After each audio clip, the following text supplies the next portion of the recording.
So, in this tabulation, you provided the date, the document, the particulars, and the amount. Opo, tama po.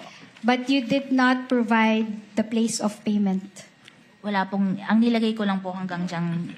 Hanggang dito lang. Opo. Okay. Importante ba yung place of payment sa findings ng COA-ICFAO? Hindi po namin isinama yun sa findings po namin. Okay, hindi na nyo isinama sa findings ninyo. Such that, kung may disbursements on the same date and they occurred in different places, hindi na covered yun ng findings ng COA-ICFAO. Because we presume regularity po dahil dun sa certification na certification under oath ng SDO that it was for confidential operations, it is necessary and for legal purposes. Okay, thank you.